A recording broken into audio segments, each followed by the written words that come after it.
Assalamualaikum warahmatullahi wabarakatuh.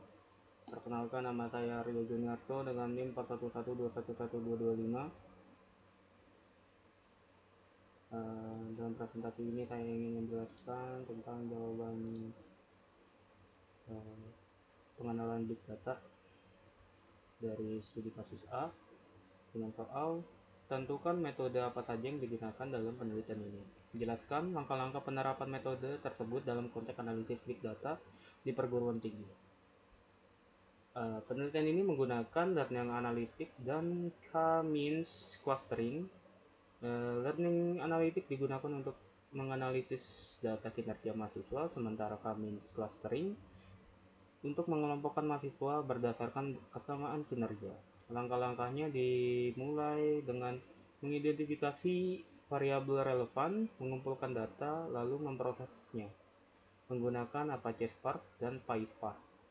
Setelah itu, K-means digunakan untuk membagi mahasiswa ke dalam 5 klaster berdasarkan kinerja mereka. Selanjutnya ada berdasarkan analisis data menggunakan PySpark dan K-means clustering. Sebutkan perangkat lunak yang kira-kira diperlukan untuk menyelesaikan kasus ini. Jelaskan fungsi dari setiap perangkat lunak yang digunakan serta bagaimana perangkat tersebut mendukung pengolahan data dan analisis data besar atau big data. Baik, perangkat lunak utama yang digunakan adalah Apache Spark dan PySpark.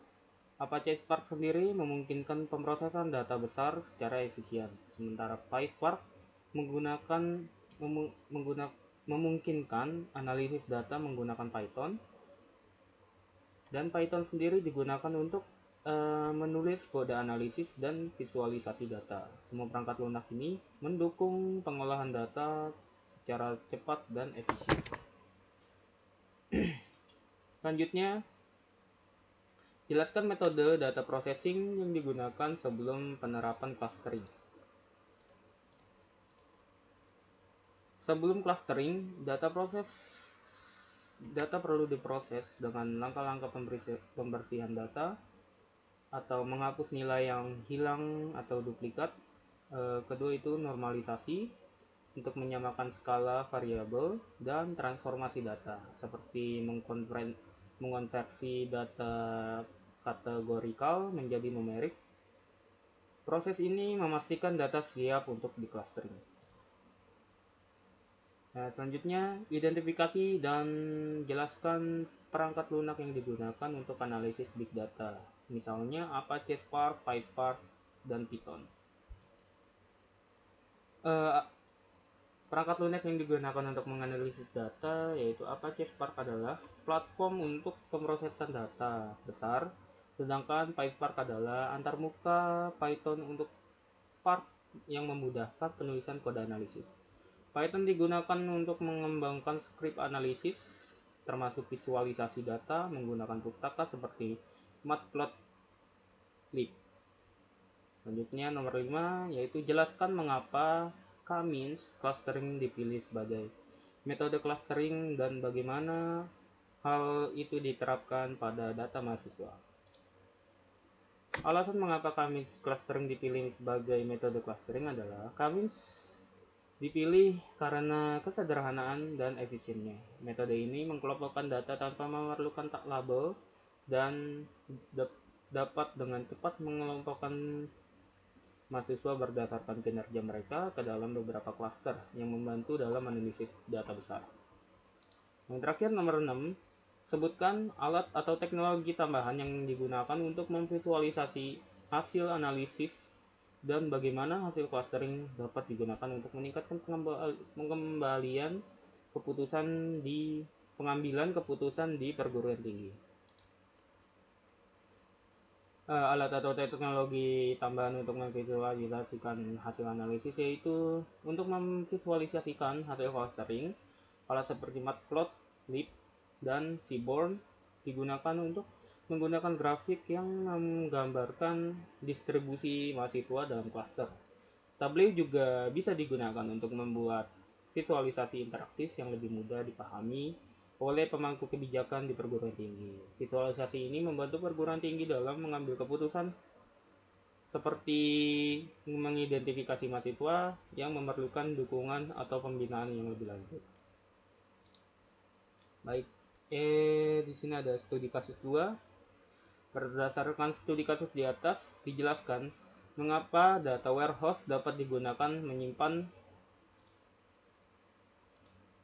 menyimpan dan menganalisis data transaksi nasabah bank.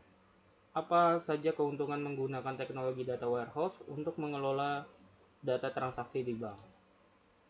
Oke, mengapa data warehouse dapat digunakan untuk menyimpan dan menganalisis data transaksi di bank? Yaitu data warehouse atau DW efektif untuk menyimpan dan menganalisis data transaksi nasabah karena dapat mengintegrasikan data dari berbagai sumber dan menyimpannya dalam format yang terstruktur untuk menganalisis.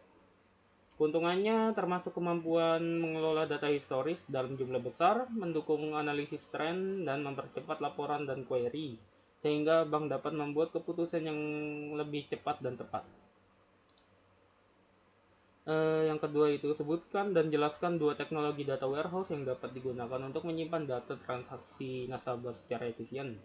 Jelaskan peran masing-masing teknologi tersebut dalam mempermudah proses analisis data. Ada 2 teknologi utama dalam data warehouse adalah ETL, Extract, Transform, and Load, dan OLAP, Online Analytical Processing. ETL sendiri digunakan untuk mengekstrak data, mentransformasikan, dan memuatnya ke dalam DW. OLAP memungkinkan analisis multidimensional yang cepat, mempermudah bank dalam menganalisis pola dan tren transaksi nasabah. Selanjutnya nomor 3, mengapa teknologi big data seperti Hadoop lebih cocok digunakan untuk analisis data transaksi nasabah bank dibandingkan dengan teknologi database tradisional. Sebutkan 2 alasan utama yang mendasari pemilihan Hadoop untuk pengolahan data besar seperti yang dijelaskan dalam kasus ini. Mengapa Hadoop lebih cocok untuk analisis data transaksi nasabah dibandingkan database tradisional? Hadoop lebih cocok karena mampu mengelola data besar dengan menyimpannya dalam HDFS yang terdistribusi, mengatasi batasan database tradisional. Selain itu, MapReduce memungkinkan pemrosesan paralel, mempercepat analisis data transaksi yang besar dan kompleks yang sulit digunakan oleh sistem database konvensional. Yang selanjutnya nomor 4, Hadoop dan MapReduce digunakan dalam studi kasus ini untuk menganalisis data transaksi. Jelaskan bagaimana teknologi ini bekerja dalam pengolahan dan analisis data transaksi nasabah bank, serta apa manfaat yang dihasilkan dalam proses analisis tersebut. Cara kerja Hadoop dan MapReduce dalam analisis data transaksi, yaitu Hadoop menyimpan data transaksi dalam HDFS yang terdistribusi di beberapa server MapReduce. Untuk pekerjaan menjadi 2 tahap. MapReduce membagi pekerjaan menjadi 2 tahap, Map untuk menghitung data transaksi, dan Reduce untuk menggabungkan hasilnya. Ini memungkinkan pemrosesan cepat dan efisien dari data besar, membantu bank dalam menganalisis pola transaksi nasabah untuk mendukung keputusan bisnis yang baik. Baik, sekian dari saya, Arya Juniarso. Assalamualaikum warahmatullahi wabarakatuh.